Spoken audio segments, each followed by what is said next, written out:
screen time used by infants, toddlers, and preschoolers, that is, very small children, has exploded over the last decade, concerning psychologists and experts about the impact of television, tablets, and smartphones on these critical years of rapid brain development.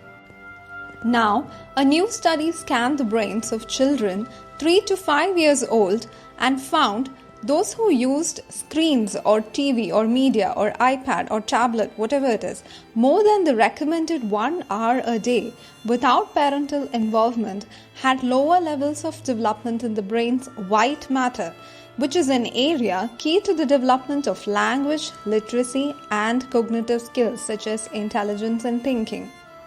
This is the first study to document associations or relationships between higher screen use and lower measures of brain structure and skills in preschool-aged kids, said lead author Dr. John Hutton, a pediatrician and clinical researcher in the journal JAMA Pediatrics. This is important because the brain is developing the most rapidly in the first 5 years.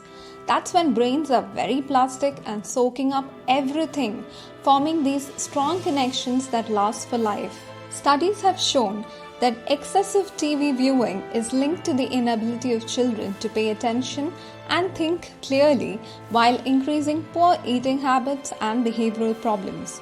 Associations have also been shown between excessive screen time and language delay, poor sleep, impaired executive function, and a decrease in parent-child engagement. In addition, the portability of today's screens allow them to follow kids everywhere. That is, kids can take them anywhere that they want. They can take screens to bed, they can take them to meals, they can take them to the car, to the playground. It's the grey matter which contains the majority of the brain cells telling the body what to do. White matter is made up of fibers typically distributed into bundles called tracts, which form connections between brain cells and the rest of the nervous system. Think of white matter as cables, sort of like the telephone lines that are connecting the various parts of the brain so they can talk to each other. The results showed that children who used more than the recommended amount of screen time, that is, of an hour a day without parental interaction, had more disorganized, underdeveloped white matter throughout the brain. The average screen time in these kids was a little over 2 hours a day. The range was anywhere from about an hour to a little over 5 hours. In addition, the tracts of white matter responsible for executive functions were also disorganized and underdeveloped.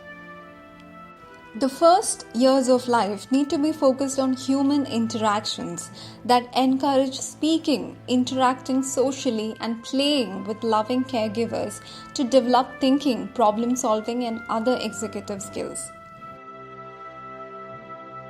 There are many parent-child activities we know that help children's development.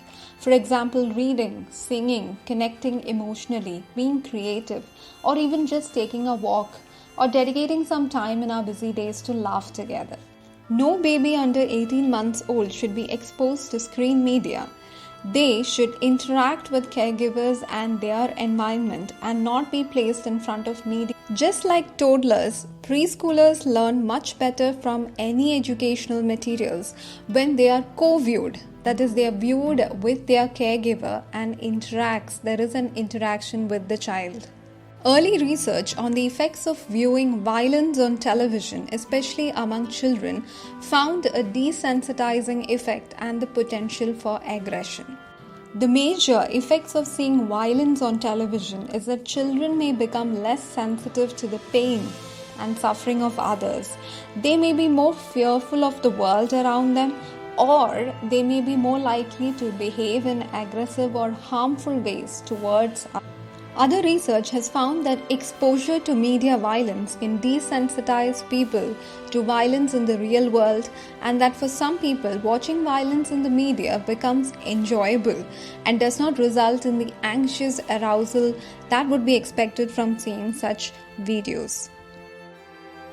As mentioned before, parent-child healthy activities will improve children's brain development and not expose them to violence and other aspects of media that young children should not be exposed to. Thank you.